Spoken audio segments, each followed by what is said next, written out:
जय Hind everyone, this Kapil Gaur your GT educator.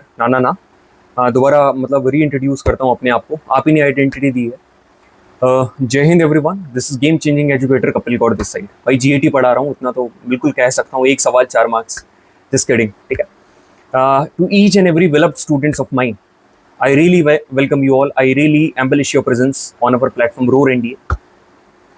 इस बार इनक्रेडिबल नहीं बोलूंगा, अमेजिंग नहीं बोलूंगा, डेवस्टेटिंग सेशन टुडे। ऐसा क्यों बोल रहा हूँ यार? टॉपिक ही इतने डेवस्टेटिंग ले रखे हैं। नेचुरली एक्चुअली में ये इतना डेवस्टेटिंग है, मगर यदि आप यूपीएससी एनडी के पॉइंट ऑफ व्यू से बात करोगे ना, एक्चुअली में ये डेवस्टेटिंग है। देखो, है तो बहुत ईजी टॉपिक, मगर मेरे को समझ में नहीं आता है स्टूडेंट इनको इतना हवा क्यों बना रखा है। Basically they are not rocket science at all. भाई बहुत आसान है, बस एक बार बढ़िया तरीके से पढ़कर देखो। मैं मान रहा हूँ कि इससे स्टेटमेंट वाले क्वेश्चन ज्यादा आते हैं, मैं मान रहा हूँ कि इससे डायरेक्ट क्वेश्चन नहीं आते हैं, थोड़ा सा स्टेटमेंट के बेसिस पर आपसे क्वेश्चन पूछे जाते हैं, मगर कोई बात नहीं ना। मैं हूँ तो इतने टॉपिक आपको बढ़िया तरीके से करवाएं। इसके पहले वाला जो मोस्ट एक्सपेक्टेड क्वेश्चन वाला टॉप 50 क्वेश्चन मैंने आपको कराया, क्या बढ़िया रिव्यू देखने को मिले यार। मतलब पता ही नहीं चलता है हजारों में व्यूज कब पहुंच जाते हैं। बढ़िया है भाई, अच्छी बात है, ठीक है। सही बात है यार, जब क्वालिटी कंटेंट यदि स्टूडेंट को मिलता है, you know it very well. मैं हमेशा बोलता हूँ कि सारे स्टूडेंट जितने भी एस्पिरेंट्स हैं, सभी को दिमाग है भाई, सारे के सारे स्टूडेंट समझदार है। सभी को समझ में आता है कि कौन सी चीज़ हमारा पेपर निकाल सकती है और कौन सी चीज़ हमारा पेपर नहीं निकाल सकती। तो आज के जो हमारे डेविस्टेटिंग टॉपिक है, ये 3 है, जिसका नाम है अर्थक्वेक, एक का नाम है सुनामी और एक का नाम है वॉल्केनो। ये काफ़ी ज़्यादा इतना ज़्यादा कैटास्ट्रॉफिक कंडीशन क्रिएट करते हैं, इतना ज़्यादा मतलब काफ़ी डेंजर होते हैं यार, काफ़ी ज़्यादा डिस्ट्रक्शन क्रिएट करते हैं ये सारे। बिल्कुल करते हैं, कोई दिक्कत नहीं है, but we are all set together to destroy, to damage all these topic together, ठीक है। एक साथ आज हम लोग इसको फोड़ने वाले हैं, ठीक है। तो यार देखो, एक चीज़ मैं आपको बताना चाहूँगा। अभी आप लोगों के पास आपके पास काफ़ी समय कम है, ठीक है। समय इन द सेंस कि कैसा कम है? सिर्फ 82 डेज आर लेफ्ट। आप टेलीग्राम के ऊपर देखोगे तो काउंटडाउन मॉर्निंग में डेली आपको वहाँ पर डल जाता है, और दिन की शुरुआत में आपको काउंटडाउन मिल रहा है, मतलब काफ़ी ज़्यादा आपको मोटिवेट करता है, ठीक है। काफ़ी ज़्यादा आपके अंदर जोश लेकर आता है कि नहीं यार, हमारे जो डेज है वो कम होते जा रहे हैं, हमको भी जो हमारा फोकस है वो और ज़्यादा एक्सपैंड करना, डिस्ट्रैक्शंस को दूर करना और पढ़ाई करनी है। मोस्ट इंपॉर्टेंट चीज़ मैं आपको बता रहा हूँ, सबसे बड़ा डिस्ट्रैक्शन ये भी होता है गलत चीज़ को पढ़ना। हर बार पढ़ने ही पढ़ना, यही फोकस नहीं है भाई। कई बार बहुत ज़्यादा पढ़ना भी ना डिस्ट्रैक्शन हो जाता है। तो मैं आपसे बोलूँगा, ये जो कम समय है ना, मेरा पॉइंट ऑफ व्यू ऐसा रहता है कि कम समय में ज़्यादा रिजल्ट देकर जाना है। मैं क्वालिटी के ऊपर फोकस नहीं करता हूँ, मैं क्वांटिटी के ऊपर फोकस नहीं करता हूँ, मैं क्वालिटी के ऊपर फोकस करता हूँ। इफेक्टिवनेस के ऊपर तो सभी फोकस करते हैं, मैं एफिशिएंसी के ऊपर फोकस करता हूँ। आपने देखा होगा मेरे सेशन है, कई बार ऐसा रहता है कि जो चीज़ें रहती हैं जो बतानी रहती है, उसमें हाई लेवल की इन्फॉर्मेशन आपको ज़्यादा मिलती है। क्यों? क्योंकि यार if the level of UPSC is this, तो मैं पूरी कोशिश करता हूँ कि उससे ऊपर ही रखूँ। अभी जो ND1 2025 का पेपर आया था, वैसा पेपर आप एक्सपेक्ट नहीं कर सकते हो कि आगे भी आपको वैसा पेपर आए। मैं ये सारी बातें इंट्रोडक्शन में इसलिए बता रहा हूँ, मैं चाहता तो आपको पढ़ाना चालू कर देता। Recently one of my students called me, एक यूट्यूब का फ्री स्टूडेंट था वो, उसने मेरे को कॉल करता और उसने मेरे को बोला था। तो फिर मैंने उसको ये सारी चीज़ें बताई। यार मैंने कहा, फालतू चीज़ें पढ़ के जो कि इरेलेवेंट हैं, आप अपना दिमाग खराब मत करो। आप अननेसेसरी, आपको फेक कॉन्फिडेंस आएगा और कुछ नहीं आएगा। मगर भले ही कोई चीज़ एक्चुअली में इंपॉर्टेंट है आपके एग्जाम पॉइंट ऑफ व्यू से, भले ही कठिन है, मगर पढ़ भाई उसको, वो तेरे को मार्क्स देकर जाएंगे। क्यों? क्योंकि एक सवाल 4 मार्क्स, ठीक है, इन जीएटी। बस सर इतना बोल दिए, मतलब छाती चौड़ा हो गया हमारा, ठीक है। बिल्कुल यार, तुम रिजल्ट देकर जाओ, हमारे भी छाती चौड़ा होगा, ठीक है। आगे बढ़ते हैं, ठीक है। स्टार्ट करते हैं अपने सेशन को। पहला टॉपिक जिसका नाम है अर्थक्वेक। बढ़िया तरीके से chest up, chin up, smile on the face, have a water bottle on your table, sit on a table, proper light source. Start करते हैं ये वाला session with the topic earthquake. यार यहाँ पर जैसे आपको दिख रहे हैं ना, बिल्डिंग टूटी हुई इधर से, मतलब नीचे, यहाँ पर ये स्ट्रक्चरल डैमेज दिख रहा है, यहाँ पर ये कोलैप्स हुआ दिख रहा है, ये पूरा आपको डैमेज हुआ दिख रहा है। ये सारी चीज़ें आपको दिख रही है ना, ये पता ये क्यों हुई है भाई? ये इसलिए हुई है अर्थ के शेक होने की वजह से, अर्थ के ट्रैम्बल होने की वजह से, अर्थ के वाइब्रेट होने की वजह से ये सारी चीज़ें हुई। जो हमारी अर्थ है, ये अर्थ क्या करी थी भाई? वाइब्रेट हुई थी। वाइब्रेट हुई थी मतलब शेक हुई थी। अर्थ के वाइब्रेट होने से अर्थ को एक आया। मगर ये हुआ क्यों? मैं आपको एक चीज़ बता रहा हूँ। 2 लोग हैं भाई, एक है अर्थ और एक है ह्यूमन बींग्स। इन लोगों के अंदर इतनी फायर भरी पड़ी है, इतनी आग है ना, सही बता रहा हूँ मैं आपको। इतनी our human body is filled with so much fire, ठीक है। द सेम मैनर जो हमारी अर्थ है, ठीक है, हमारा ओरिजिन भी तो अर्थ ही है ना, तो जो हमारा ओरिजिन है उसमें कितनी हीट होगी? It is also filled with so much heat. बहुत ज़्यादा हीट है, बहुत ज़्यादा हीट है। तो जब ये हीट ज़्यादा हो जाती है ना, तो इस हीट को निकलने की जगह भी चाहिए, इस हीट को निकलना पड़ेगा। Why? If it would not get released then earth will get collapsed, फट जाएगी, ब्लास्ट हो जाएगा, एक्सप्लोजन हो जाएगा। तो हीट निकलती है, रिलीज करती है in the form of earthquake, tsunami and हमारा वॉल्केनो, इसके थ्रू यहाँ पर हीट एनर्जी निकलती है। समझ में आया क्यों आता है यहाँ पर? तो अपन अर्थक्वेक देखते हैं क्या होता है। तो अर्थ के ऊपर जो अर्थ है, जो सारी की सारी एनर्जी जब रिलीज कर रही है, तो due to the release of energy यहाँ पर क्या होती है, जो अर्थ है वो क्या करती है, वाइब्रेट करती है, ट्रम्बल करती है, शेक करती है, पूरी हिल जाती है, ठीक है, जिसकी वजह से यहाँ पर कई ज़्यादा यहाँ पर कोलैप्स देखने को मिलता है। अब जब ये जो जिस तरीके से वाइब्रेट करती है, शेक करती है, ये वेव्स के कारण करती है, यहाँ पर वेव्स जनरेट होती हैं। भैया बहुत सारी वेव्स पड़ी, पी वेव, अरे भाई तू चिंता मत कर, सब करवाऊंगा तेरे को सेशन के बाद। यदि आपको समझ में ना आए, सेशन छोड़कर चले जाना, ठीक है, दोबारा आप सेशन मत लगाना, बस मेरी बात ध्यान से सुनना, ठीक है। ये जितने भी प्रीवियस क्वेश्चन आपको दिख रहा है ना, ये कभी भी आपको इसमें कंफ्यूजन नहीं होगा। Why don't we start the session? बिल्कुल चलो। देखिए अर्थक्वेक क्या होता है, trembling, shaking, vibrating of the earth surface due to the release of energy. Energy के रिलीज होने की वजह से अर्थ का वाइब्रेट होना, शेक होना, ट्रैम्बल होना, इन सभी का मतलब एक ही है, एक दूसरे के सिनोनिम्स है, इसको कहा जाता है अर्थक्वेक। अब मेरी बात ध्यान से सुनना, ठीक है, लिसन टू मी केयरफुली। ये यदि मैं मान के चल रहा हूँ कि ये जो है इसके नीचे हमारा पूरा अर्थ का सरफेस है, ये जो है ये पूरा अर्थ का सरफेस है। अब मेरी बात ध्यान से सुनना, फॉर एग्जाम्पल यहाँ पर क्या हुआ, यहाँ से एनर्जी रिलीज हुई, यहाँ से एनर्जी रिलीज हुई।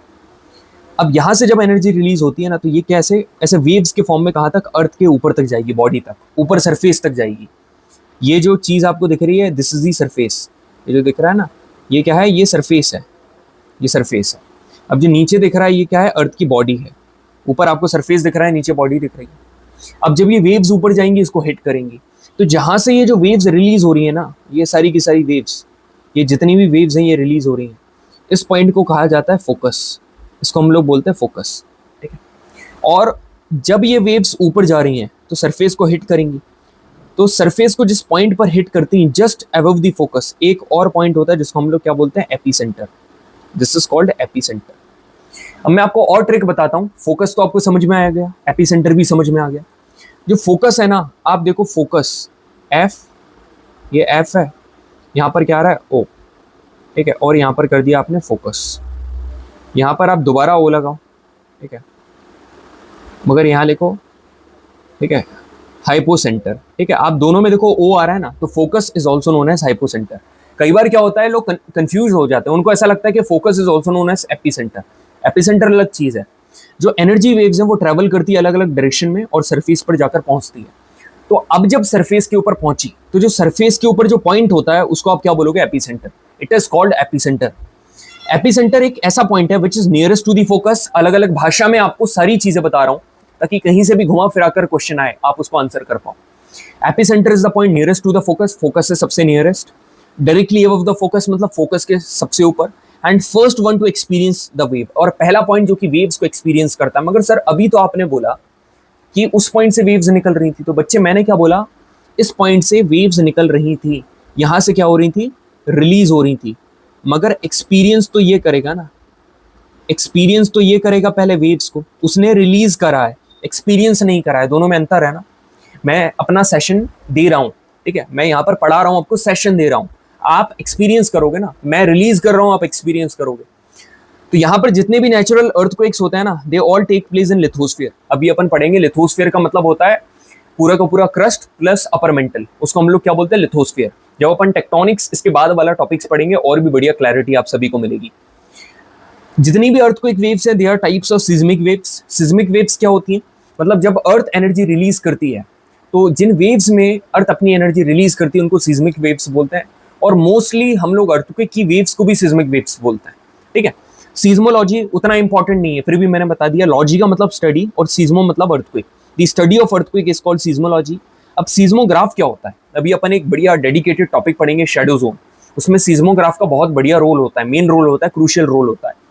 तो सीज्मोग्राफ का काम क्या है, सीज्मोग्राफ का काम ये है, they records the waves reaching surface. मतलब यहाँ पर आपने देखा ये जो वेव्स है, ये वेव्स ऐसे कर करके सरफेस पर आ रही। इन सरफेस पर जब वेव्स आएंगी, इनको रिकॉर्ड करने का काम सीज्मोग्राफ का है। तो इतनी चीजें बेसिक मैंने बताई, अर्थक्वेक बताया, फोकस बताया, हाइपोसेंटर बताया, एपीसेंटर बताया। इनकी डेफिनेशन बताई, थोड़ा बहुत वेव्स का नॉलेज बताया, इतना सभी को बेसिक क्लियर होगा? हाँ जी सर क्लियर है। एक टॉपिक और पढ़ते हैं और फिर हिट करेंगे अपन ऊपर के प्रीवियस क्वेश्चन, ठीक है? ध्यान से सुनना आप मेरी बात, इतना सभी को क्लियर है? अब अर्थक्वेक वेव्स क्या होती है? अर्थक्वेक वेव्स में आपको इतने बढ़िया तरीके से समझाता हूं, सुनना, दोबारा समझना। ये क्या है? ये है सरफेस। सर बढ़िया समझ में आ गया। सरफेस, सरफेस का मतलब है यार जमीन, जहां अभी तू बैठा हुआ है, जहां मैं बैठा हुआ हूं, दैट इज सरफेस। और सरफेस के नीचे ये क्या है? अंडर बॉडी, मतलब ये नीचे क्या है? बॉडी, मतलब अर्थ की बॉडी। बिल्कुल सर। अब यहां पर क्या हुआ, मानकर चलो इस पॉइंट पर, ये जो यहां पर पॉइंट दिख रहा है, यहां पर क्या हुई? एनर्जी रिलीज हुई। इस पॉइंट को क्या बोलोगे आप? फोकस, या तो फोकस, और अभी याद करवाया, या तो हाइपोसेंटर। या तो फोकस बोल दो या तो हाइपोसेंटर बोल दो। बिल्कुल। अब यहां से क्या होगा भैया? भाई यहां से बनेगी वेव्स, ठीक है? यहां से बनेगी वेव्स, ये बनी वेव्स। अब मेरी बात ध्यान से सुनना, the waves released at the focus, ऐसी वेव्स जो कि तेरे फोकस ने रिलीज करी है। दोबारा सुन, listen to me carefully everyone. ऐसी वेव्स जो कि फोकस ने रिलीज करी है और जो कि अर्थ की बॉडी में ट्रेवल कर रही है, उनको तू क्या बोलेगा? उनको बोलेगा body waves. They are called body waves, ठीक है? इनको बॉडी वेव्स बोलोगे। जब बॉडी वेव्स सरफेस को हिट करती हैं, they will get transformed into surface waves. ये क्या बन जाती है? Surface waves. अब यहाँ पर सरफेस वेव्स चलेंगी, तो जो जितना भी डैमेज वगैरह होता है ना, वो कहाँ पर होता है? अर्थ के अंदर या ऊपर? स्ट्रक्चरल डैमेज तो ऊपर ही होता है ना, बिल्डिंग्स वगैरह, क्योंकि यहाँ पर देखो जो भी बिल्डिंग वगैरह है ऐसे करके वो सब यहाँ बनी हुई बिल्डिंग वगैरह, तो वो सरफेस वेव्स करती हैं डिस्ट्रक्शन। यहाँ पर जो अपना एक पॉइंट था, इसको हमने क्या बोला था? इसको हमने बोला था एपीसेंटर। इसको हमने बोला था एपीसेंटर। आई होप इतनी चीजें सभी को क्लियर हो गई होगी बढ़िया तरीके से। That was basic. अब मेरी बात सुनो, तो दो प्रकार की अर्थक्वेक वेव्स हैं, एक होती है बॉडी वेव्स, ठीक है, और एक होती है सरफेस वेव्स, ठीक है? बॉडी वेव्स और सरफेस वेव। मेरी बात ध्यान से सुनना, बॉडी वेव्स जो होती हैं ये दो प्रकार की होती हैं, एक होती है पी वेव्स, ठीक है, एक होती है पी वेव्स, और दूसरी होती है एस वेव्स। पी वेव्स और एस वेव्स।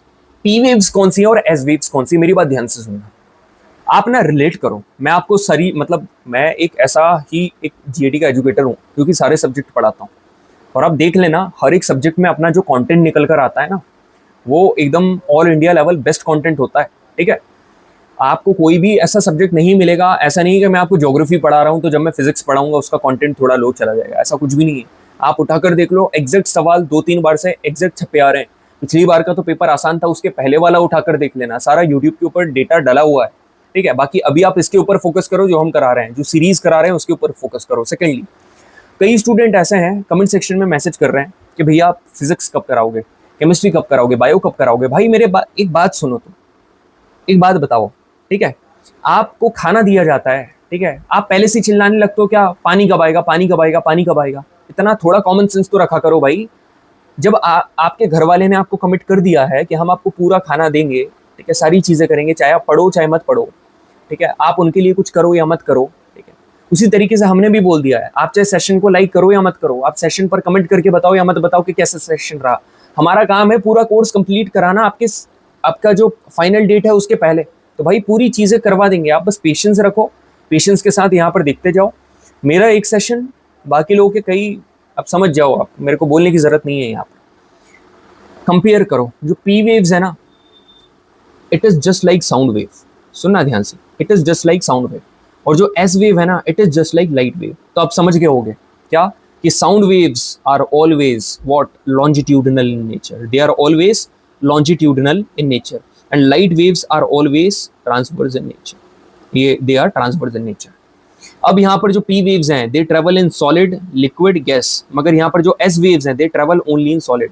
सिर्फ सॉलिड में ट्रेवल करती हैं, ठीक है? लिक्विड और गैस में इनका कोई लेना देना नहीं है, ये तीनों में ट्रेवल करती हैं। समझ में आया? पी वेव्स ऐसी वेव्स हैं, मतलब बॉडी वेव्स ही तो सबसे पहले पहुंचती हैं सरफेस पर, मगर बॉडी वेव में भी पी वेव ऐसी वेव्स हैं जो सबसे पहले सरफेस को हिट करती हैं, मतलब ऊपर जाती हैं। समझ में आया? बिल्कुल समझ में आ गया सर। अब सरफेस पर जब ये जाती हैं तो सरफेस वेव बन जाती है। इसमें दो प्रकार की वेव्स होती हैं, ठीक है? इनके बारे में स्टडी करें। बिल्कुल सर। तो अपन क्यों ना पूरा का पूरा अर्थक्वेक वेव्स को ही हिट कर दें। बस एक स्लाइड बताऊंगा, एक स्लाइड में नहीं आपको सारी चीजें क्लियर हुई तो फिर बोलना। ये देखो, अर्थक्वेक वेव्स दो प्रकार की होती हैं, body waves and surface waves. Body waves generate होती हैं due to the release of energy at the focus. Focus पर जो एनर्जी रिलीज हो रही है उसकी वजह से यहाँ पर बॉडी वेव जनरेट होती है। ये जो बॉडी वेव्स हैं, ये they will travel through the body, earth की बॉडी में ट्रैवल करेंगी। These waves are non destructive, ये जो जितनी भी अर्थक्वेक वेव्स हैं दे आर नॉन डिस्ट्रक्टिव, ठीक है, ये कोई डिस्ट्रक्शन क्रिएट नहीं करती हैं। डिस्ट्रक्शन कौन क्रिएट करती है? सरफेस वेव्स, जो कि मैंने अभी आपको बता दिया। दो प्रकार की होती है body waves, P waves and S waves. P waves fast होती हैं, याद रखना, पी वेव्स फास्ट होती हैं और एस वेव्स स्लो होती हैं। P waves are just like sound wave and they are just like light waves. यहाँ पर क्या लॉन्जिट्यूडनल है और ये ट्रांसवर्स है। जो पी वेव्स हैं दे travel in solid liquid gas, but S waves only travel in solid, ठीक है, इसके बाहर क्वेश्चन नहीं आएगा, मेरे ऊपर भरोसा रखो।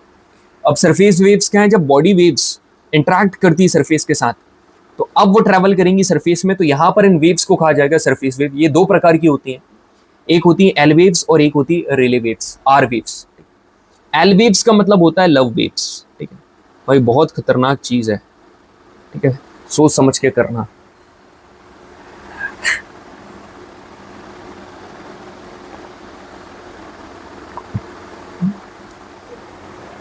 ठीक है, चलो, लव वेव्स।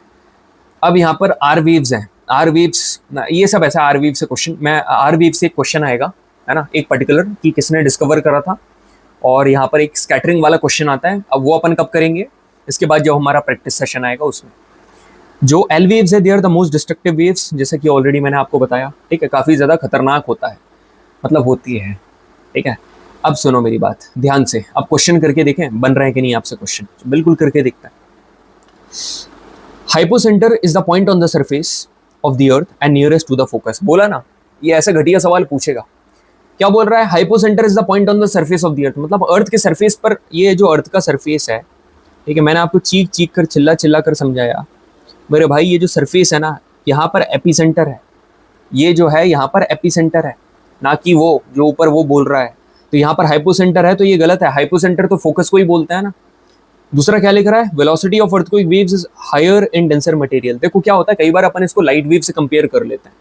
तो मैं आपको एक बात बोल रहा हूँ, जो जितना ज़्यादा डेंसिटी होगी ना मीडियम की, उतनी ज़्यादा इसकी वेलोसिटी होगी, याद रखना। अर्थक्वेक वेव्स की जितनी ज़्यादा डेंसिटी उतनी ज़्यादा वेलोसिटी, हमेशा याद रखना। मैं चाहो तो यहाँ पर लिख दे रहा हूँ, डेंसिटी के डायरेक्टली प्रोपोर्शनल है वेलोसिटी, मतलब velocity is directly proportional to density, ठीक है। चलो, तो ये वाली स्टेटमेंट एकदम सही है, मतलब अर्थक्वेक वेव्स की जो वेलोसिटी है it is higher in denser medium and lower in lesser medium. अब यहाँ पर है पी वेव्स मूव फास्टर, मतलब पी वेव्स काफी ज्यादा तेज मूव करती हैं, and they are first to arrive at the surface of the earth, मतलब अर्थ के सरफेस पर सबसे पहले आने वाली वेव यही है, बिल्कुल यही है। तो पहला वाला गलत है, 2 and 3 are correct, option number 20 correct. ND1 2023 का प्रीवियस क्वेश्चन तूने कर दिया, अब आगे देख। Which one among the following statements about earthquake waves is not correct? ठीक है, कौन सी स्टेटमेंट करेक्ट नहीं है? सुनना मेरी बात। P waves move faster and are first to arrive at the surface, बिल्कुल अभी अपन ने ऊपर पढ़ा यार, ये तो एकदम सही है, ठीक है। P waves can travel through gases, liquid and solid, यार P waves तो solid, liquid, gas तीनों में ट्रैवल कर लेती है, तो ये भी सही है। Seismograph located beyond 145 degree from epicenter can record the arrival of P waves. P waves have maximum shadow zone under its area. तो एक बात मैं आपको बता रहा हूँ, लिसन टू मी केयरफुली, एक टॉपिक और पढ़ो, बस एक टॉपिक, शैडो जोन, और ये क्वेश्चन भी करना, है ना, उसके बाद आप ये क्वेश्चन भी करना और ये क्वेश्चन भी करना, मजा आ जाएगा, ठीक है। सारी चीजें मैं आपको बताऊंगा। आप लोग पूछते हो भैया नोट्स कैसे बनाएं, एकदम ऐसे आपको बनाने की जरूरत नहीं है, जैसे यहाँ पर गिवन है इस तरीके से आप बना सकते हो। नोट्स का मतलब चीजें ऐसी होती हैं कि आपको समझ में आना चाहिए। क्वेश्चन आता है कि भैया नोट्स कहाँ मिलेंगे, यार देखो इसके पहले मैं डालना भूल गया था, देखो जो हमारे प्रैक्टिस सेशंस है ना, जिसमें आपको क्वेश्चन में करवाता हूँ, उसकी आपको पीडीएफ नहीं मिलेगी। उसकी पीडीएफ क्यों नहीं मिलेगी? क्योंकि आप हो जाओगे आलसी, ठीक है। आपको उसकी पीडीएफ दे दी ना तो आप जो प्रैक्टिस सेशन है उनको देखना बंद कर दोगे। भाई प्रैक्टिस सेशन देखो, जो भी स्टेटमेंट आपको बढ़िया लग रही है अपनी कॉपी में खुद से नोट डाउन करो। बाकी जितने भी रिमेनिंग सेशंस हैं जो मैं यूट्यूब के ऊपर ले रहा हूँ, ये तीसरा सेशन है ना, यदि अपन प्रैक्टिस सेशन को हटा दे तो ये तीनों की आपको पीडीएफ है, अब आपको मिलेगी, ठीक है। आप जाओ रोर एनडी एप्लीकेशन खोलना, ठीक है, रोर एनडी एप्लीकेशन अब आपको दिखेगी, ठीक है। वहां पर आपको फ्री कंटेंट होगा, वहां पर एकलव्य बैच करके होगा, ठीक है, जीएटी करके, एकलव्य बैच जीएटी करके, वहां पर आपको सारी पीडीएफ मिल जाएंगे, डोंट वरी, ठीक है। और इस तरीके से आप अपने खुद के भी नोट्स बना सकते हो। आप लाइक ड्यूरिंग दिस सेशन आप यदि नोट्स बनाना चाहते हो तो नॉर्मली आप बना सकते हो। अब शेडो जोन क्या होता है इसके बारे में बात करते हैं। तो भाई शेडो जोन ऐसा है, देखना मेरी बात ध्यान से, मतलब बहुत सारी एरिया है, यहाँ पर ये सरफेस है, मतलब एक एरिया ये है, एक एरिया ये है, एक एरिया ये है, एक एरिया ये है, एक एरिया ये है, अलग अलग जगह ना यहाँ पर वेव रिपोर्ट हुई, मगर भैया ये वाली जो इतना एरिया है यहाँ पर जो वेव्स है ना वो रिपोर्ट नहीं हुई। मतलब हमने सिज्मोग्राफ यहाँ पर भी रखा था, सिज्मोग्राफ यहाँ भी रखा, सिज्मोग्राफ यहाँ भी रखा, यहाँ भी रखा, यहाँ भी रखा। सिज्मोग्राफ का काम क्या है? जो सिज्मिक वेव्स हैं, अर्थक्वेक वेव्स हैं, उनको रिकॉर्ड करना, मगर यहाँ पर वो रिकॉर्ड नहीं करा। क्यों? क्योंकि यहाँ पर रिपोर्ट ही नहीं हुई, आई नहीं। तो मेरी बात ध्यान से सुनो, ठीक है, लिसन टू मी केयरफुली। ऐसे स्पेसिफिक एरिया जहां पर वेव्स रिपोर्ट नहीं होती उनको बोलते हैं शैडो जोन, ठीक है, उनको शैडो जोन बोलते हैं। शैडो जोन समझ रहे हो? जहां पर वेव्स रिकॉर्ड नहीं होती हैं। तो इजी एंड सिंपल अप्रोच बता दो भैया। भाई अब मैं तो सारी चीजें ही आसान बताता हूँ यार, मेरी जान, सारी चीजें आपको एकदम हाथ पर परोस कर देता हूँ। मेरी बात ध्यान से सुनो, ठीक है? अब जो बता रहा हूँ, अपन बनाते हैं चैनल नहीं, अपन बनाते हैं ग्राफ। कैसा? स्केल, सॉरी, ये है, ध्यान से सुनना, ये है 0 डिग्री, हाँ जी सर। ये कितना है? 105 डिग्री, ओके सर। ये है 145 डिग्री, ठीक है, और ये उसके आगे जाते जा रहा है। अब मेरी बात ध्यान से सुनो, यहाँ पर अपन देखेंगे कि कौन कौन सी वेव्स जो हैं वो सिज्मोग्राफ रिकॉर्ड कर लेता है। तो मेरी बात ध्यान से सुनना, 0 डिग्री से 105 डिग्री के बीच में यदि कोई सिज्मोग्राफ रखा हुआ है, काय से? ये हम इससे बात कर रहे हैं, एपी सेंटर से, ठीक है। एपी सेंटर से 0 और 105 डिग्री के बीच में यदि तूने सिज्मोग्राफ रखा तो यहाँ पर पी वेव्स भी रिकॉर्ड होंगी और एस वेव्स भी रिकॉर्ड होंगी। मतलब कि सर इसका मतलब ये है कि जो शैडो जोन होता है, जो शैडो जोन है, क्योंकि पी वेव्स भी रिकॉर्ड हो रही है तो उसका भी शैडो जोन नहीं होगा और एस वेव का भी नहीं होगा। बिल्कुल सही बात है, जो रिकॉर्ड हो रहा है उसका शैडो जोन थोड़ी ना होगा। अब 105 से 145 के बीच में जब आप सिज्मोग्राफ रखोगे तो ना ही पी वेव को रिकॉर्ड करेगा ना ही एस वेव को रिकॉर्ड करेगा। मतलब पी वेव का भी शैडो जोन है और एस वेव का भी शैडो जोन है।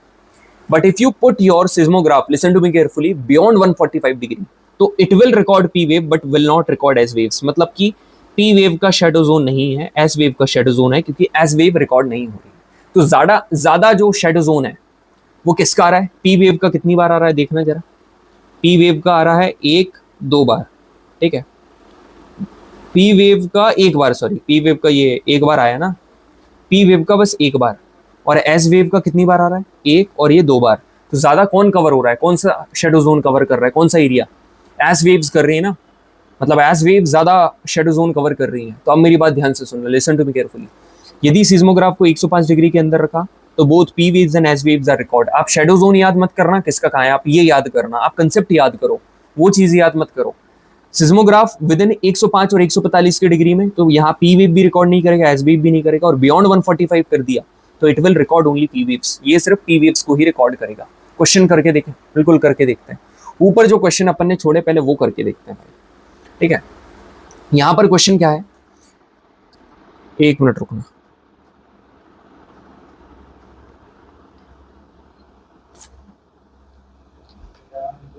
देखना, लिसन टू मी केयरफुली।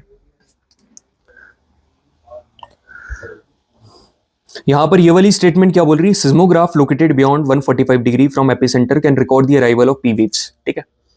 तो आप एक बात बताओ मेरे को, 145 के बियॉन्ड, तो if you are talking about 145 के बियॉन्ड, इसके बियॉन्ड यदि आप बात करोगे तो यहाँ पर पी वेव्स रिकॉर्ड हो जाती है मगर एस वेव रिकॉर्ड नहीं होती है। तो यहाँ पर क्या वही चीज लिखी है, they can record P waves. तो option number C is absolutely correct. यदि ऑप्शन नंबर डी के बारे में बात करोगे तो P waves have maximum area covered under its shadow zone. नहीं, पी वेव्स का नहीं होता, एस वेव्स का होता है। तो हमसे नॉट करेक्ट पूछ रहा है, तो ये वाला ऑप्शन एकदम सही है, ठीक है। लाइट चली गई है यार, आपको यहाँ पर मैं नहीं दिख रहा हूँ, कोई बात नहीं, मगर कंटेंट आपको एक्चुअली में दिख रहा होगा। So just focus on that. Next question यहाँ पर क्या है? नेक्स्ट क्वेश्चन यहाँ पर ये पूछ रहा है कि which of the following statement, ठीक है, which of the following statement regarding earthquake is are correct? The point on the earth surface directly above the focus is called epicentre. हाँ जी, इसको एपिसेंटर बोलते हैं। Earthquake generate primary and secondary waves that radiate outward from the earthquake focus. बिल्कुल यार, जो earthquake है वो प्राइमरी और सेकेंडरी वेव्स दोनों को जनरेट करता है और ये अर्थक्वेक फोकस से आउटवर्ड रेडिएट होता है, ये भी सही है। थर्ड क्या है? जो डीप फोकस अर्थक्वेक है, it is likely to cause more damage than shallow focus earthquake. अब यहां पर ये दोनों चीज मेरी देख, कई लोगों को ऐसा लगता है कि जो डीप फोकस है, यहां पर मैं आपको लिखकर बताता हूं बढ़िया तरीके से, ये एक तरीके से बहुत बड़ी गलतफहमी है, ठीक है, ध्यान से सुनना। ऐसा 2 प्रकार के फोकस हो सकते हैं, एक कैसा हो सकता है, एक हो सकता है ये सरफेस है, ठीक है, ये दोनों सरफेस है। अब एक फोकस हो सकता है ये, ठीक है, और एक फोकस हो सकता है ये दोनों फोकस है। इन दोनों में फर्क क्या है? इन दोनों में फर्क ये है कि ये वाला शैलो है, मतलब कम गहरा है, और यहां वाला जो आपको दिखेगा this is going to be a deep focus, यहां पर डीप फोकस दिख रहा है। तो दोनों में फर्क ऐसा है कि ये जो डीप फोकस है, सभी को लगता है ये ज्यादा डैमेज करेगा, नहीं, ज्यादा डैमेज जो करेगा, एक्सेसिव डैमेज जो करेगा, वो कौन सा करेगा? ये वाला focus. This focus will create more damage. इसका रीजन ये है क्योंकि इसकी जो वेव्स है ना, ये जल्दी से यहां पर पहुंच जाएगी सरफेस के ऊपर, so this will create more damage. But यदि आप ये वाले क्वेश्चन में देखोगे, क्या बोल रहा है? Deep focus are likely to cause more damage than shallow focus. गलत, ये चीज गलत है। तो कितनी स्टेटमेंट हमारी करेक्ट है? Only 1 and 2, option number B is absolutely correct. Now another question if we hit, दूसरा क्वेश्चन करते हैं, क्वेश्चन की कमी नहीं है हमारे पास। यहां पर शेडो जोन के रिगार्डिंग क्वेश्चन पूछ रहा है, the seismograph located beyond 145 degree, CDS का क्वेश्चन है ये। 145 डिग्री के बियॉन्ड यदि यहां पर कोई सिस्मोग्राफ रखा हुआ है तो it will record the arrival of S wave but not P wave. भाई एस वेव को तो रिकॉर्ड ही नहीं करेगा ना, पी वेव को रिकॉर्ड करेगा, यहां पर उल्टा लिखा हुआ है, ये चीज गलत है। हमको सही स्टेटमेंट बतानी है। सेकंड क्या बोल रहा है? A zone between 105 and 145 degree from the epicentre was identified as the shadow zone for both P and S wave. बिल्कुल सही बात है। मतलब जो 105 डिग्री से लेकर 145 डिग्री के बीच में, ठीक है, ना ही पी वेव रिकॉर्ड हो रही थी और ना ही एस वेव रिकॉर्ड हो रही थी, दोनों की दोनों रिकॉर्ड नहीं हो रही थी, मतलब दोनों का शेडो जोन था। तो only second statement is correct. ये वाला क्वेश्चन भी बढ़िया था सीडीएस का, और ये वाला भी सीडीएस का क्वेश्चन था। अपन करते हैं, विच ऑफ द फॉलोइंग स्टेटमेंट, ठीक है, which of the following statement is not correct about shadow zone? Shadow zone of P wave is much larger than that of S wave. यार नहीं यार, जो शेडो जोन है वो ज्यादा किसका बड़ा है? एज वेव्स का, क्योंकि एज वेव्स ज्यादातर रिकॉर्ड नहीं होती है। तो पहली वाली स्टेटमेंट इज करेक्ट, पहली वाली करेक्ट है, क्योंकि हमसे इनकरेक्ट पूछ रहा है ना, मतलब पहली वाली स्टेटमेंट गलत है और पहला वाला ऑप्शन हमारा एकदम सही है। तो इतने टॉपिक करने के बाद we have completed earthquake, we have completed earthquake waves and we have also completed shadow zone, ठीक है। तो इतने टॉपिक हमने कंप्लीट कर लिए। जस्ट फॉर अ ग्लेंस आप यहाँ पर देख सकते हो कि टोटल मतलब उतना इंपॉर्टेंट नहीं है, यहाँ पर लिखा हुआ है, इसलिए मैंने इसको एक्चुअली में स्लाइड्स में नोट डाउन नहीं करा। जो टोटल अर्थक्वेक जोन है इंडिया में 4 है, zone 2, zone 3, zone 4, zone 5, zone 1 नहीं है। और टाइप्स ऑफ अर्थक्वेक, जितने भी अर्थक्वेक्स के यहाँ पर टाइप होते हैं यहाँ पर क्लियरली लिखा हुआ है, जैसे tectonic earthquake, volcanic earthquake, collapse earthquake, explosion earthquake. यार इनके नाम से ही समझ में आ रहा है कि किसकी वजह से क्या हो रहा है, तो इसके क्वेश्चन पूछने के प्रोबेबिलिटी ज्यादा हाई नहीं है। टेक्टोनिक अर्थक्वेक मतलब ऐसे अर्थक्वेक हैं जो कि रॉक की स्लाइडिंग या फॉल्ट प्लेन के अलॉन्ग जनरेट होता है, मतलब टेक्टोनिक एक्टिविटीज की वजह से जनरेट होता है। वॉल्केनिक अर्थक्वेक ऐसे अर्थक्वेक हैं जो कि वॉल्केनो की वजह से यहाँ पर अर्थक्वेक आता है। कोलैप्स अर्थक्वेक मतलब जो रूफ टॉप माइनिंग होती है, उसकी यदि रूफ टूट जाती है उसकी वजह से जो अर्थक्वेक जनरेट होते हैं उसको कोलैप्स अर्थक्वेक बोलते हैं। Lastly is the explosion earthquake, जो न्यूक्लियर रिएक्शंस वगैरह होती हैं, ठीक है, जो न्यूक्लियर केमिकल डिवाइसेस हैं उनके एक्सप्लोजन की वजह से जो अर्थक्वेक आता है दैट इज एक्सप्लोजन अर्थक्वेक। उतना इंपॉर्टेंट नहीं है, आप जरा इधर देख सकते हो, यहाँ थोड़ा मतलब आप उससे ज्यादा इंपॉर्टेंट ये है, ठीक है, थोड़ा सा उससे ज्यादा इंपॉर्टेंट ये है, मगर जो सबसे ज्यादा इंपॉर्टेंट था वो मैंने ऑलरेडी आपको ऊपर पढ़ा दिया। यहां पर पूछ रहा है what are the effects of an earthquake, ठीक है, अर्थक्वेक के इफेक्ट्स क्या क्या है? ग्राउंड शेकिंग, पहली बात तो ग्राउंड शेक करेगा, सही बात है, ग्राउंड शेक करेगा। दूसरा आता है differential ground settlement. Differential ground settlement क्या होता है मैं आपको बता रहा हूं। यहां पर देखो, ये जो घर है, ठीक है, clearly here you can see a particular building, इसका जो एक यहां से जो बेसमेंट है ये यहां से नीचे दब गया क्रैक की वजह से, तो इसका जो सेटलमेंट था उसमें डिफरेंस आ गया, इसको बोलते हैं डिफरेंशियल ग्राउंड सेटलमेंट, ठीक है, अर्थक्वेक की वजह से वो आ गया। दूसरा आता है यहाँ पर landslide and mudslide. It is one of the causes, it is one of the effects of earthquake. कभी भी अर्थक्वेक आता है ना तो इस प्रकार की आपको लैंडस्लाइड और मडस्लाइड देखने को मिलती है। यहाँ पर मिट्टी और जमीन यहाँ पर खसकने लगती है, नीचे जाने लगती है। Soil liquefaction, another important effect is the soil liquefaction. ये क्या होता है? जो सॉइल है ना उसमें पानी काफी बढ़ जाता है, मतलब वो जो ग्रेन्स है वो काफी दूर दूर हो जाता है। तो जो शेकिंग और टिल्टिंग है इसकी वजह से ना कई स्ट्रक्चर गिर जाते हैं। क्यों? क्योंकि जो शेकिंग है वो क्या करती है, सॉइल को डिस्टेबल कर देती है by increasing the space between grains. मतलब बिफोर अर्थक्वेक ग्रेन्स ऐसे थे, ठीक है, पास पास पास पास, मतलब सॉइल के अंदर, मगर आफ्टर अर्थक्वेक आपने देखा ग्रेन्स ये है, तो सॉइल के अंदर लिक्विडिटी बढ़ गई ना, जो सॉलिड मतलब जो सॉलिडिफाइड इसका स्ट्रक्चर था वो तो अब नहीं रहा। अब यहां पर क्या हुआ, जो सॉइल है वो लिक्विड की तरह फ्लो करेगी, क्योंकि उसके अंदर जो ग्रेन्स प्रेजेंट है उनके बीच का स्पेस बढ़ गया।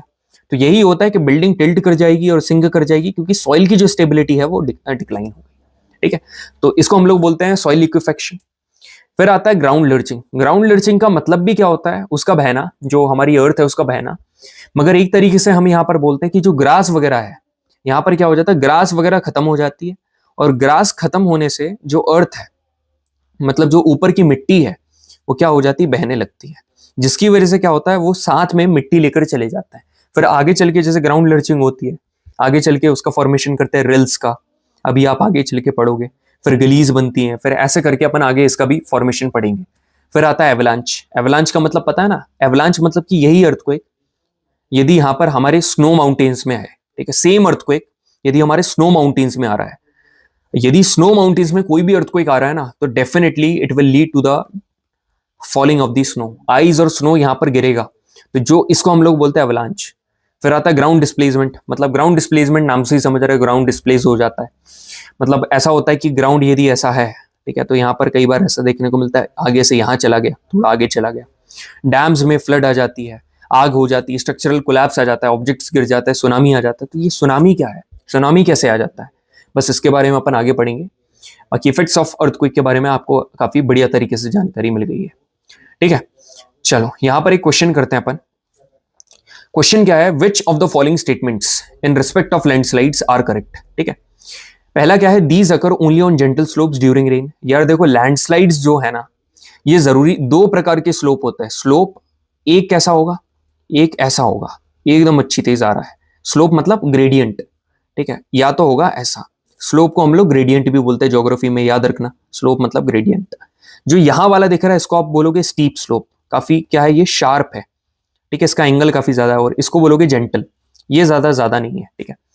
तो जो लैंडस्लाइड है, it takes place only in gentle slope. गलत है यार, दोनों में होती है, स्टीप में भी होती है, जेंटल में भी होती है, पहली वाली गलत है। They generally occur in clearest soil. हाँ जी सही है, क्लियरेस्ट सॉइल में काफी ज्यादा होती है, जब अपन सॉइल पढ़ेंगे तब देखेंगे। एक सॉइल ऐसी होती है जिसमें क्ले मटेरियल काफी ज्यादा रहता है। अर्थक्वेक ट्रिगर करते हैं क्या लैंडस्लाइड को, बिल्कुल, it is one of the effects of earthquake. तो second and third statement are correct, option number C is correct, ठीक है।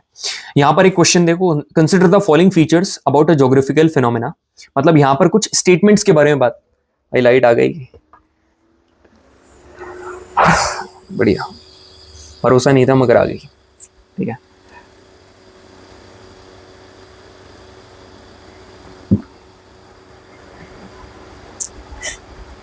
कितनी खुशी हो रही है भाई, ठीक है, कोई दिक्कत नहीं, मेरी बात ध्यान से सुनो आप लोग।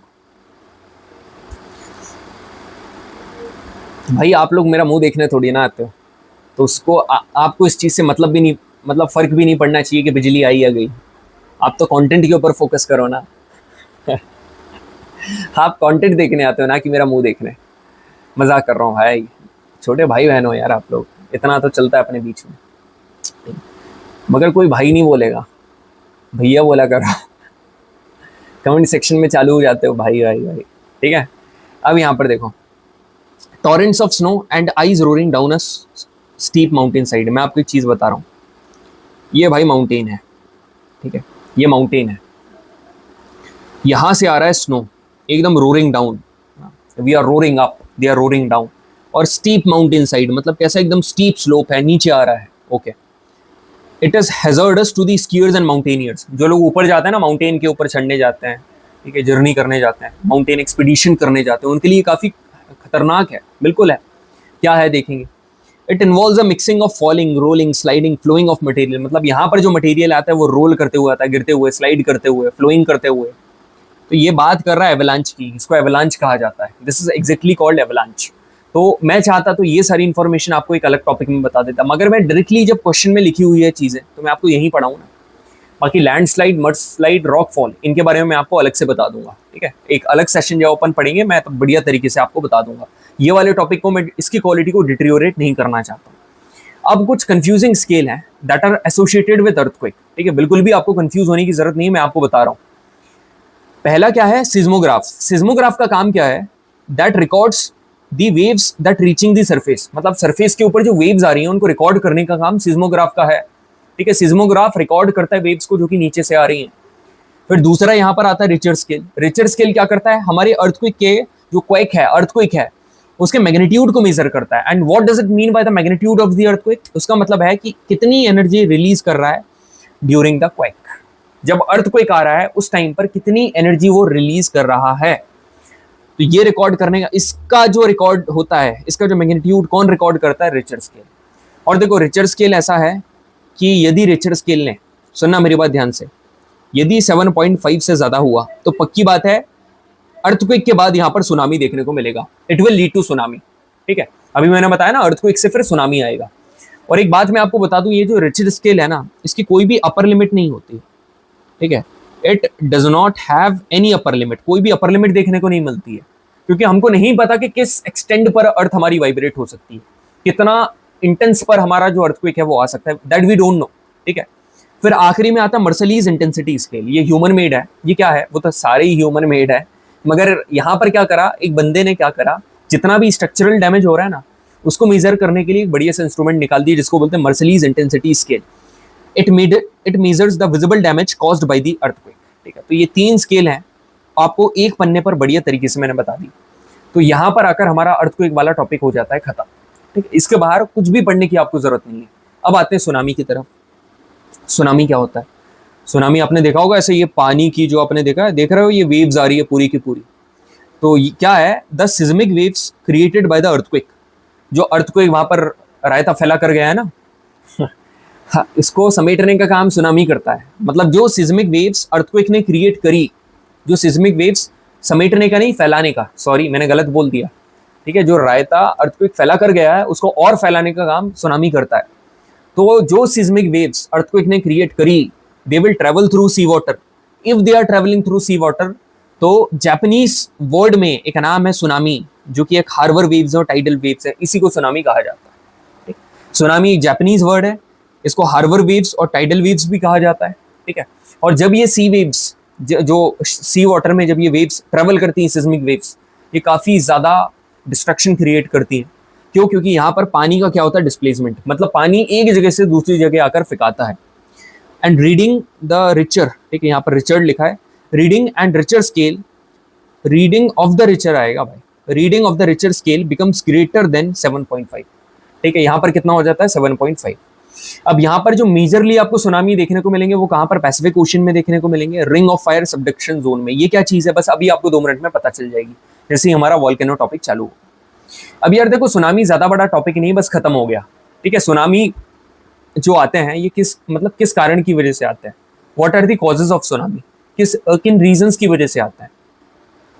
देखो कई बार क्या होता है, सबमरीन लैंडस्लाइड हो जाती है। आगे चल के आप पढ़ोगे, मतलब जब मैं आपको ओशनोग्राफी पढ़ाऊंगा ना, तब आपको देखने को मिलेगा कि अंडर वाटर सी भी ना कई ज्यादा, मतलब आपको लैंडस्लाइड्स देखने को मिलते हैं। मतलब वहां पर जो चीजें हैं, जैसे फॉर एग्जांपल यहाँ पर सी है और यहाँ पर इंटेंस लेवल पे यदि यहाँ पर लैंडस्लाइड देखने को मिली, सबमरीन लैंडस्लाइड, तो ये भी क्रिएट कर सकती हैं।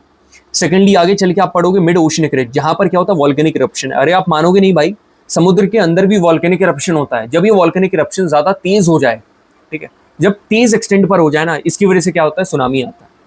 अब इसके बाद सुनो, अब आता है जो सुनामी है। ठीक है, सुनामी का एक कारण ये भी हो सकता है कि मीटियोराइटिक इंपैक्ट एट लार्ज स्केल, जो बड़े स्केल पर जो मीटियोरॉइड इंपैक्ट देखने को मिलता है। ठीक, मीटियोरॉइड इंपैक्ट का मतलब क्या होता है? जैसे कि मीटियोरॉइड्स हैं, मैंने आपको पढ़ाया था ना, मीटियोरॉइड, ठीक है, मीटियोरॉइड्स, ये सारी चीजें लाइक मैं ऑलरेडी आपको पढ़ा चुका हूँ। इनका जो बड़े स्केल पर इंपैक्ट ऐसे देखने को मिलता है कि जब ये अर्थ के एटमॉस्फेयर में आए और जब ये सी वेव्स में यदि गिर जाते हैं ना, तो दे विल क्रिएट बड़ी बड़ी सी वेव्स जो कि सुनामी के फॉर्म में ट्रेवल करती है। फिर वो सुनामी के फॉर्म में आगे आगे जाकर मूव होती है।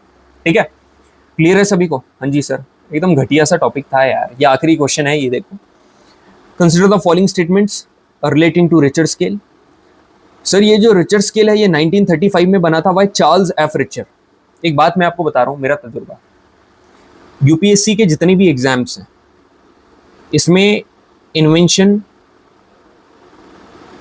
और डिस्कवरी रिलेटेड जो करंट बेस क्वेश्चंस आते हैं ना, मैं उनकी बात नहीं कर रहा हूँ, जे थॉमसन, रुदरफोर्ड और बोर, मैं इनकी बात कर रहा हूँ। जैसे ये ज्योग्राफी वगैरह 99% केस में सही होता है, आप उठाकर देख लेना।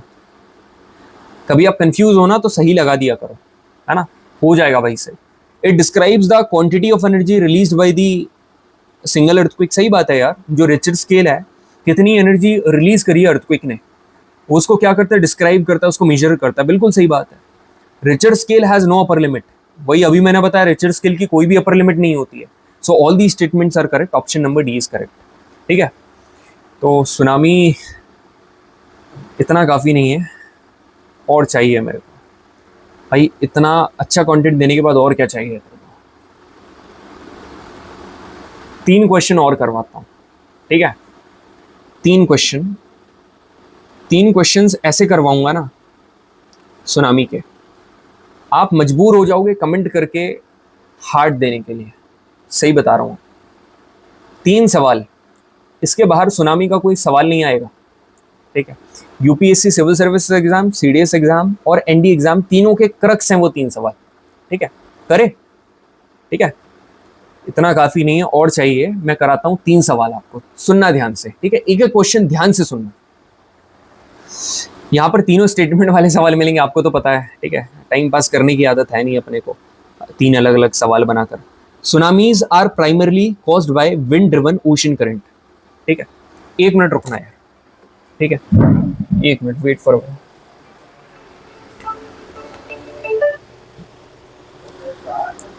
हेलो, अरे सेशन रिकॉर्ड कर रहा हूँ भाई, कॉल मत कर। 5:30 बजे।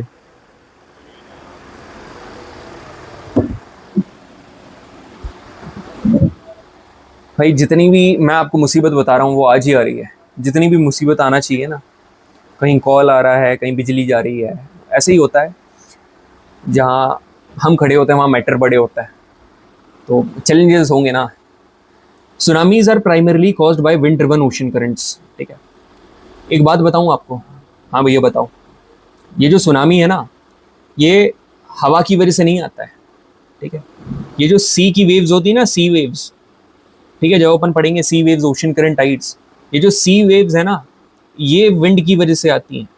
ठीक है, ये आती हैं, इनको एनर्जी देती है विंड। मगर जो सुनामी है ये इनकी वजह से नहीं आती है, ये गलत है। ठीक है, विंड्स की वजह से नहीं आती। जो विंड ड्रिवन ओशन करंट है ना, इनकी वजह से नहीं होता है। सुनामी के 3 फैक्टर्स हैं जो कि मैंने ऑलरेडी आपको बता दिए। Submarine landslides, submarine volcanic eruption, meteorite impact at large scale. इनकी वजह से यहाँ पर सुनामी देखने को मिलता है। मजा आया ना?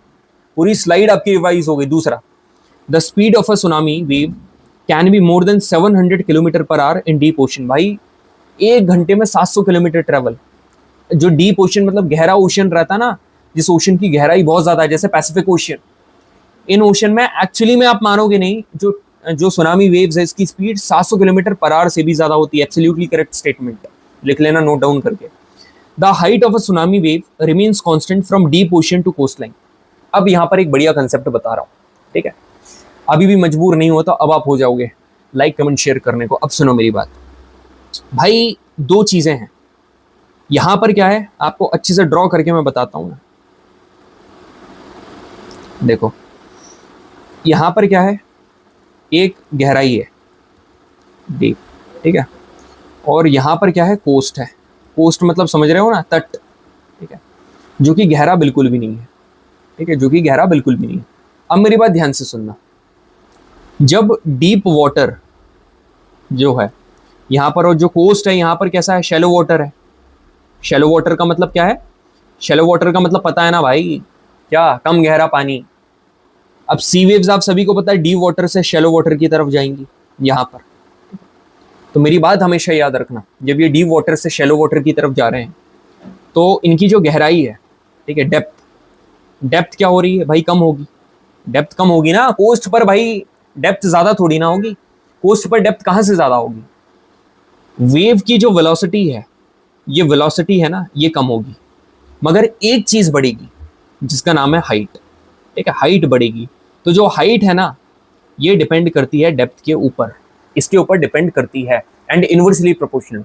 कम डेप्थ नहीं, हाँ, कम डेप्थ ज्यादा हाइट, ज्यादा डेप्थ कम हाइट, इनवर्सली प्रोपोर्शनल। तो यहाँ पर क्वेश्चन क्या लिखा हुआ है कि the height of the tsunami waves remains constant from deep ocean to coast line. मतलब डीप ओशन से कोस्ट लाइन तक इसकी जो हाइट रहती है वो कांस्टेंट रहती है। किसने बोला भाई? चेंज होती है हाइट। तो ये वाली स्टेटमेंट गलत है। कितनी स्टेटमेंट सही है? सिर्फ एक सेकंड वाली, ऑप्शन नंबर 20 करेक्ट। मजा आया कि नहीं सवाल में? This is the power of a quality content. ठीक है, टाइम पास कराने नहीं आता हूं मैं, यहाँ पर पढ़ाने आता हूँ। यहाँ पर देखो दूसरा question, tsunami waves have very short wavelength and high frequency. गलत है। लिख लो, कॉपी में नोट डाउन कर लो, ठीक है। इनकी है ना काफ़ी लॉन्गर वेवलेंथ होती है भाई, they do have longer wavelength, ठीक है। वेवलेंथ काफ़ी लॉन्ग होती है और they have very shorter frequency, frequency काफ़ी कम होती है, ये सही है। तो ये वाली स्टेटमेंट गलत है, ठीक है। Tsunami waves can travel across entire ocean basin without losing much energy. मतलब बेसिन मतलब जो नीचे वाला है ना, जैसे वॉश बेसिन होता है जिसमें आप हाथ वगैरह धोते हो। तो सुना मेरी बात ध्यान से,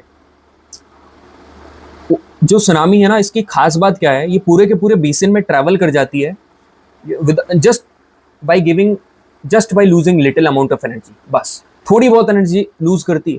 तो यहाँ पर भी तो वही लिखा है, विदाउट लूजिंग मच एनर्जी, मतलब ज्यादा एनर्जी को लूज करे बगैर यहाँ पर जो सुनामी वेव्स है वो ओशन के बेसिन तक में ट्रैवल कर जाती है। तो बिल्कुल सही बात है ये।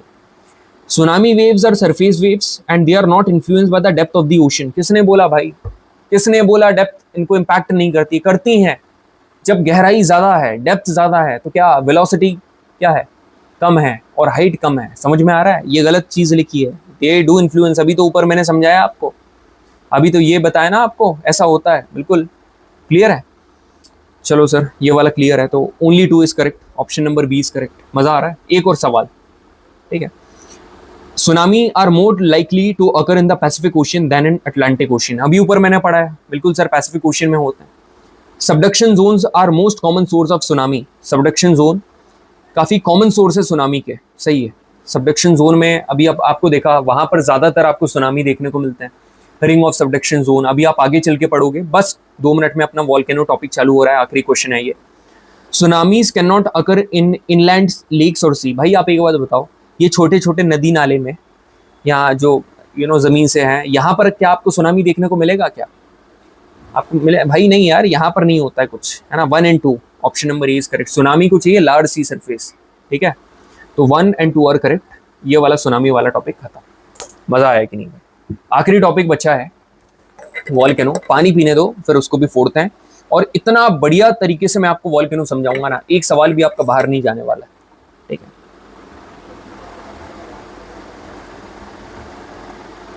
मैं आपको एक बात बता रहा हूं, जब आप मेरा सेशन लेते हो ना, तो जैसे ये वॉल्केनो के अंदर एनर्जी भरी पड़ी है ना, ऐसे आपके अंदर भी भरी पड़ी होना चाहिए, मतलब एकदम heating. And when you are taking my session, each and every vein of your body must emit that energy, कि भाई कुछ कर रहे हैं, कुछ फोड़ रहे हैं, ठीक है, कुछ हमारे दिमाग में जा रहा है, ठीक है, धीरे धीरे करके हमारे ब्रेन में न्यूट्रिशन जा रहा है, and that nutrition will give you growth in the Andy exam. ऐसा माइंडसेट रखो आप लोग। ऐसे ऑर्डिनरी, ठीक है, मैं ऑर्डिनरी तरीके से नहीं पढ़ाता हूँ, आपको ये पता है। तो why you will like to be ordinary, ठीक है। If you are not learning from an ordinary educator, why to be ordinary aspirant, ठीक है। डोंट बी, ठीक है, try to be exceptional as much as you can. भाई जो topic पढ़ा है उसमें तेरे से बेहतर कोई नहीं होना चाहिए, जो बता रहा हूँ उसमें दिमाग में रख ले बस।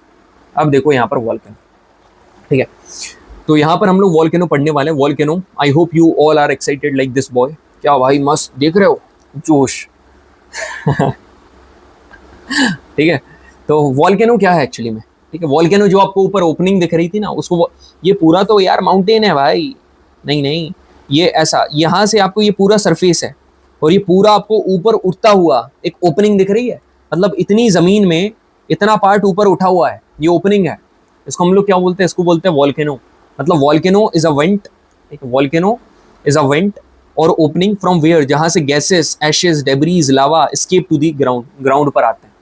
अब मैं आपको बताऊं, एस्थिनोस्फीयर पता, मतलब अभी जब आप पढ़ोगे ना, 3 लेयर, क्रस्ट, मेंटल, कोर, उसमें जो मेंटल है उसमें 2 मेंटल होते हैं, एक होता है अपर और एक होता है लोअर। अपर और लोअर।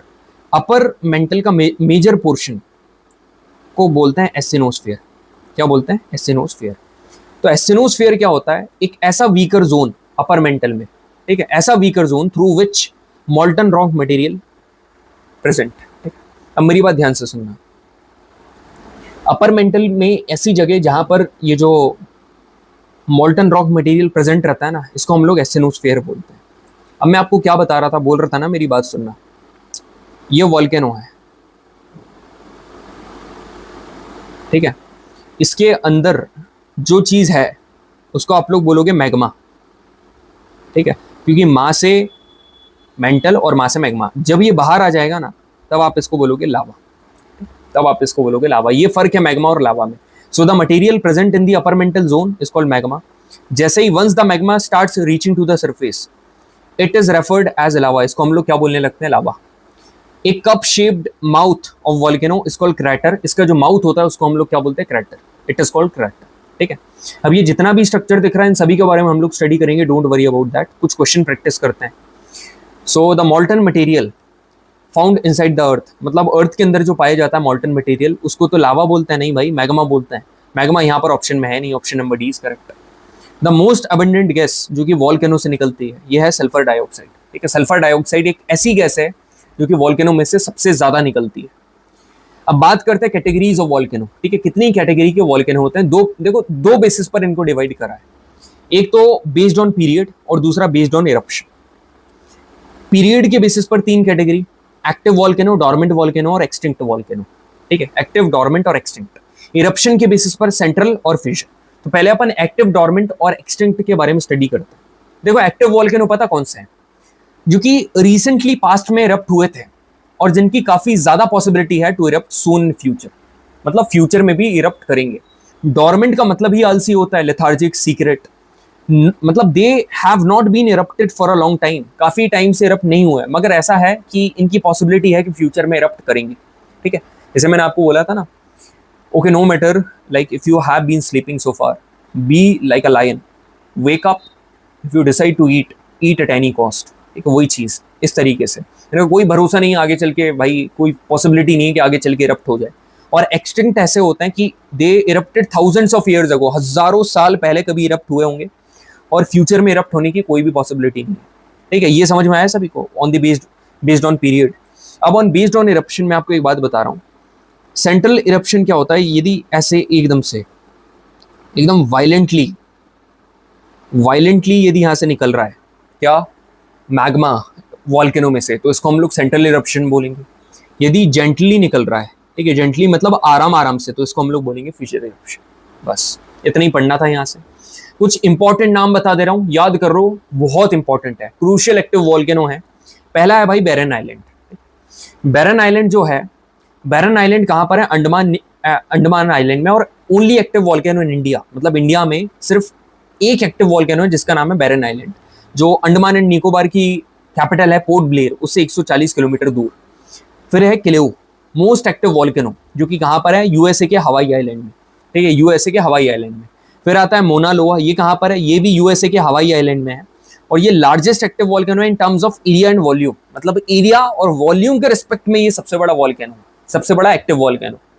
फिर आता है Mount Stromboli. Mount Stromboli is situated in Italy, ये कहाँ पर है, इटली में है, और इसको क्या कहा जाता है, lighthouse of the Mediterranean Sea, काय को माउंट स्ट्रोम्बली को कहा जाता है। माउंट एतना इज प्रेजेंट इन इटली के सिसिली में प्रेजेंट है माउंट एतना।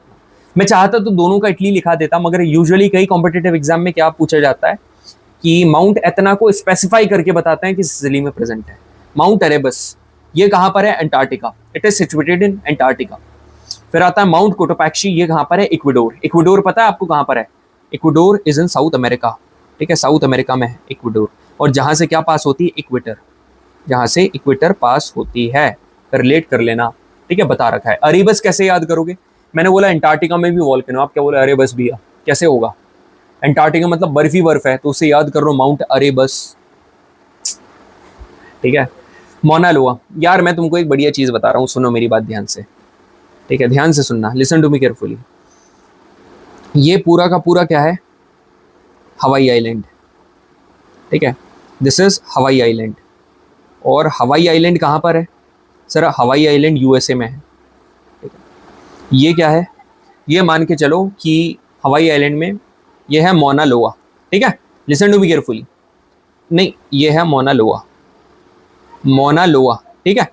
और यहाँ पर जो है ये क्या है, मोना किया, दिस इज मोना किया, मोना लोआ और मोना किया। जो नीचे वाला है ये क्या है, माउंट किलेऊ, समझना ध्यान से, माउंट किलेऊ। इसमें से मोना लोआ और मोना किया दोनों के दोनों एक्टिव हैं और मोना किया डॉर्मेंट है, ठीक है। तो मोना लोआ जो है इट्स एन एक्टिव वॉल्केनो, इससे अच्छा और कौन बताएगा भाई। Mona Loa is an example of active volcano located in Hawaii USA, surrounded by Pacific Ocean, ये भी बता दिया मैंने। The most active volcano is, सबसे एक्टिव वॉल्केनो कौन सा, Kilauea. Cotopaxi is in Ecuador, Fujiyama is in Japan, Vesuvius is in Italy I think, ठीक है।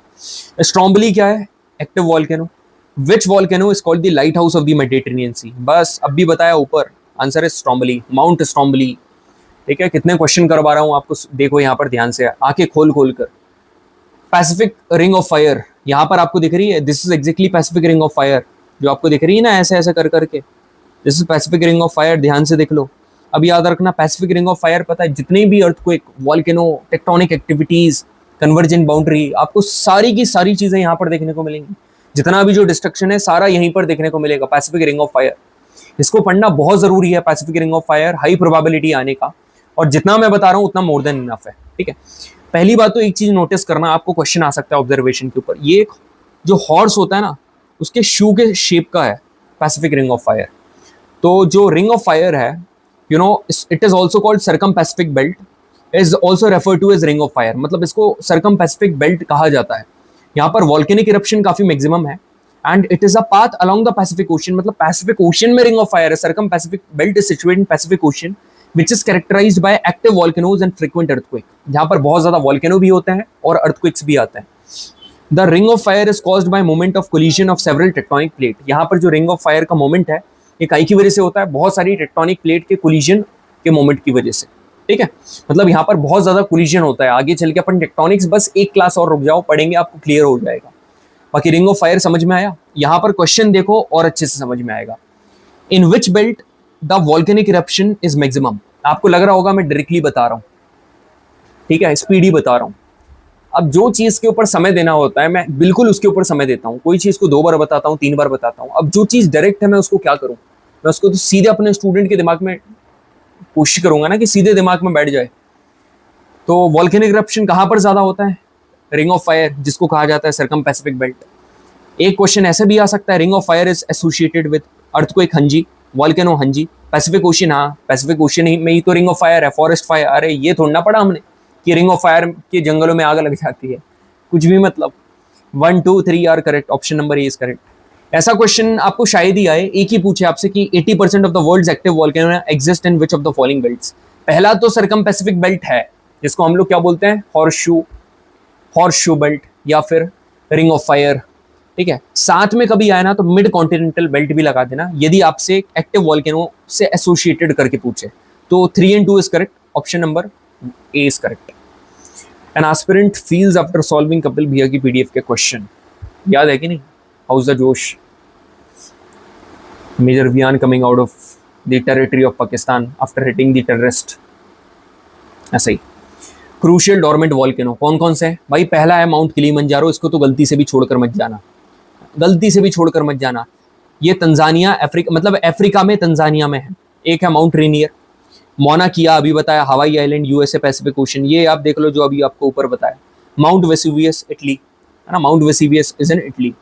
आप क्वेश्चन करें, बिल्कुल सर क्वेश्चन करते हैं, इंपॉर्टेंट क्वेश्चन है ये।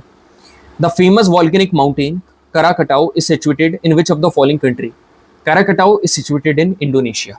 इसमें देखो जो माउंट एतना है वो कहाँ पर है, इटली के सिसिली में, मतलब ए का 4 देखना कहाँ पर, इन दोनों में है, मतलब ये दोनों तो आंसर नहीं। अरेबस कहाँ पर है, अंटार्कटिका के रॉस आइलैंड में, मतलब सी का 1, तो सी का 1 यहाँ पर ऑप्शन नंबर 20 का। Vesuvius is in Italy and Cotopaxi is in Ecuador, ठीक है।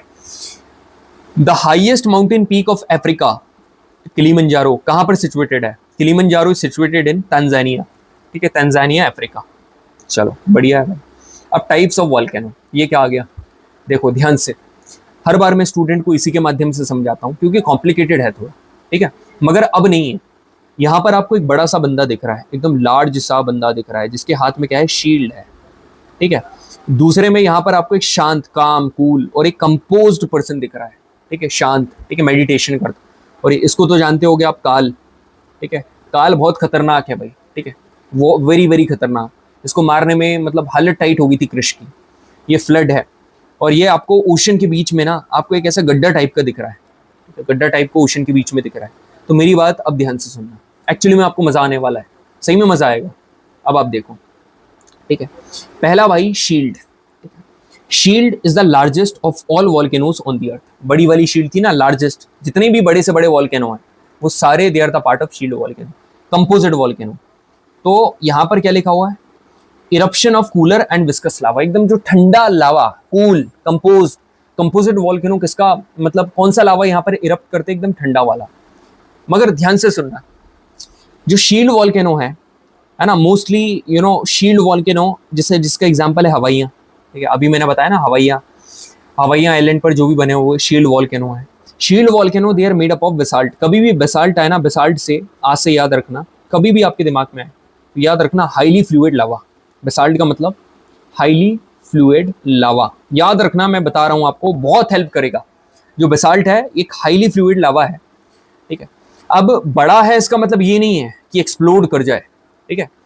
यहाँ पर जो शील्ड वॉल्केनो है इट इज लो एक्सप्लोसिव, मगर जो कंपोजिट वॉल्केनो है इट इज एक्सप्लोसिव, ठीक है। समझ में आ रहा है? जरूरी नहीं है कि जो कंपोजिट वॉल्केनो है जो एक्सप्लोड ना करे, वो एक्सप्लोड करेगा, उल्टा है यहाँ पर। Composite volcano is explosive in nature but shield volcano is low explosive. अब मैं आपको एक बात बता रहा हूँ, क्या होता है, जैसे ये हमारा वॉल्केनो है पूरा का पूरा, ठीक है। आपको ये दिख रहा है ना, ये जब ये ऐसे करके इससे ये फाउंटेन निकलता है ना, ये पूरा का पूरा, ठीक है, तो ये क्या करता है, इसके कोन को क्या करता है, थ्रो कर देता है। ये कोन है ना, इसको निकाल के फेंक दिया।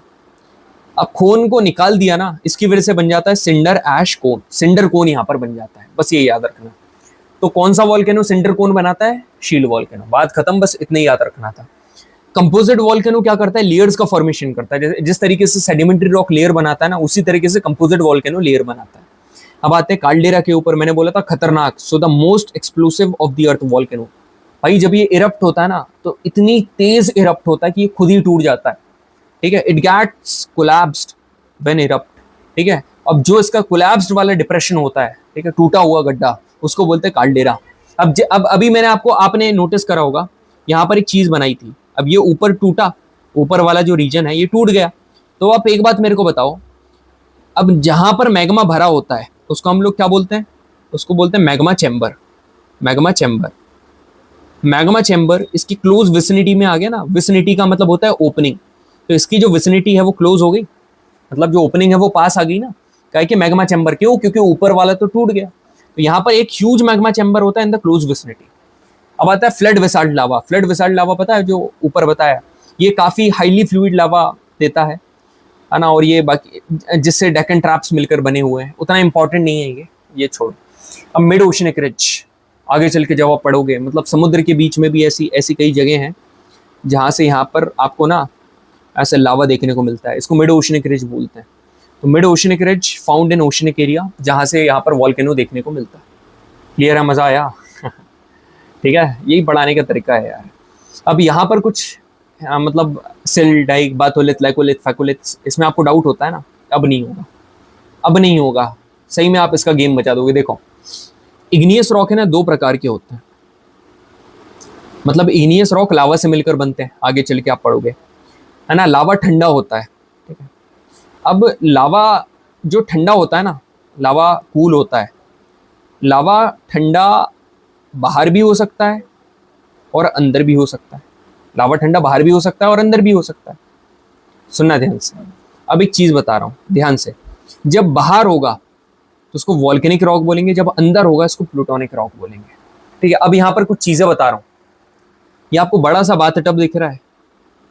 जी सर, ये हमको दिख रहा है, बिल्कुल दिख रहा है, ठीक है। क्या दिख रहा है? ये एक बाथटब, ठीक है, जो कि कौन से शेप में है? डोम शेप का है। डोम शेप का मतलब ये, या ऐसा होता है ना, मतलब आपने देखा होगा ये डोम शेप का है, ठीक है, बिल्कुल। ये आपको पोलो आपने खाई होगी, है ना। ये पोलो का जो शेप है इसको सॉसर शेप बोलते हैं। This is saucer shaped. और यहाँ पर जो आपको दिख रही है ये ऐसा, इसको वेवी शेप्ड बोलते हैं। सभी के शेप मैंने बता दिए, एक डोम शेप, एक सॉसर शेप और एक वेवी शेप। अब ये है क्या? ये ट्रिक है बच्चे। अब देख, मैं तेरे को समझाता हूँ। कई बार के जरूरी नहीं है कि वॉल्केनो का जो लावा है वो बाहर ही ठंडा हो, ठीक है। जो वॉल्केनो है ना, इसका लावा अंदर भी ठंडा हो सकता है। और जब इसका मतलब जो लावा है अंदर ठंडा होता है, ये अलग अलग प्रकार के लैंडफॉर्म्स बनाता है, ठीक है। पहला है बाथोलिथ। पहला कौन सा है? बाथोलिथ। पहला यहाँ पर batholith. It is a large body of magmatic material, ठीक है, cools in the deeper depth of the crust, मतलब क्रस्ट की गहराई में जाकर ठंडा होता है और ये एक बड़ा सा लार्ज डोम शेप डेवलप कर लेता है। This is the cooled portion of magma chamber, magma chamber का ठंडा वाला पोर्शन है। दूसरा आता है लैकोलिथ, ठीक है, नहीं लैपोलिथ। अब लैपोलिथ पता क्या है? जो आप इसको एक्चुअली में लोपोलिथ बोलते हैं, लोपो, और ये लोपो कैसे बनाओ? पोलो को, ठीक है, बस पी और एल को सब्सटीट्यूट कर दो। देखो मैं आपको एक बात बता रहा हूँ, सुनना है ध्यान से भाई। वैसे इसका काम क्या है? ये हमारा मैग्मा, वो पूरा का पूरा वॉल्केनो। सुनना ध्यान से, ये ऊपर जा रहा है ऐसा करके, ऊपर इसका बाहर निकलने का काम है। मगर यदि ऊपर जाते जाते इसको वीक प्लेन मिला हॉरिजॉन्टली, तो ये यहाँ मूव हो गया, यहाँ मूव हो गया। तो मेरी बात ध्यान से सुनना, वीक प्लेन मतलब कि उसको नाजुक जगह दिखी तो वो यहाँ चला गया, नाजुक जगह दिखी यहाँ चला गया। तो वही चीज है जब लावा, सुनना मेरी बात ध्यान से, एज एंड व्हेन, जब आपका लावा अपवर्ड डायरेक्शन में ऊपर आ रहा है, लिसन टू मी केयरफुली, जब लावा ऊपर आ रहा है तो it may move in the horizontal direction जहां पर उसको वीक प्लेन मिले। तो जहां पर उसको वीक प्लेन मिलेगा, कॉमन सी बात है भाई, ठीक है, तुम तैयारी कर रहे हो, पढ़ाई कर रहे हो, ठीक है, यदि तुम फॉर एग्जाम्पल, कई लोग की मेंटालिटी क्या रहती है, मैं इसलिए मना करता हूँ बेड पर बैठ कर पढ़ने में, क्योंकि बेड आपको देखा, आप पता ही नहीं चलता है कब बैठे बैठे सो जाओ, इसलिए मैं मना करता हूँ। ये जो लैपोलिथ है, it develop into a saucer shape, है ना, concave to the sky body, ऐसा रहता है, concave to the sky body, lopolith. अब आता है लैकोलिथ। ये सेम बाथोलिथ और लैकोलिथ में सेम पता क्या है? They both are dome shape, both are dome shape. मगर यहाँ पर एक यूपीएससी सीएससी का पेपर था प्रीलिम्स का, उसमें क्वेश्चन सेम पूछा था, यही लिखा था लैकोलिथ में डोम शेप इंट्रूसिव बॉडीज। मगर याद रखना, इसका डोम शेप पता कैसा रहता है?